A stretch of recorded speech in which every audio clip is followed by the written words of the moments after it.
Осы газ орнатқалы 2024 жылы орнаттық күзде.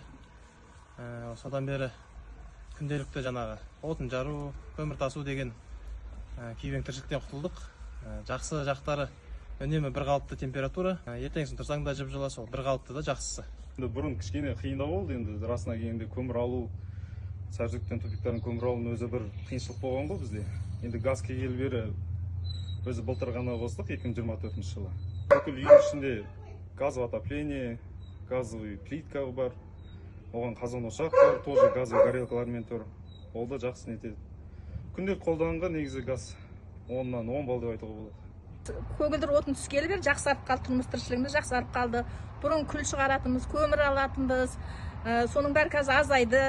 Үйіміз бір қалыпты температура, балаларға жақсы болды таңертең оянған кезде, бір қалыпты температура, үй жып-жылы, рахат. Қыркүйек айында қостық. Жақсы, бұрынғыдай көмір жақпаймыз, күл шығармаймыз. Әр уақытта бір температурада тұрады. Сондықтан мына соны ұйымдастырушы кісілерге президентіміз бар, областной әкіміміз бар, районный әкіміміз бар, ауылдық әкімдеріне бәріне рахмет айтамыз. Міне ауылымызға бір газ келіп, газдың рақатын көріп, жақсы болып жатырмыз.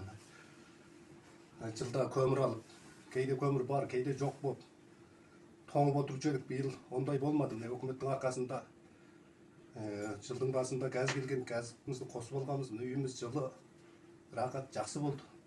Неше жылдан бері қарай қолымыз қара күйеден, көмірден босаған жоқ еді. Мінекей бір айдай болды. Үйімізге осындай газ орнап, көгілдір отынменен үйді жылытып, тамағымызды жасап, рахатқа бөленіп жатырмыз. Сол сияқты ауылымыздың көптеген тұрғындарының барлығы осы газды орнатуда, бірінен бірі көріп.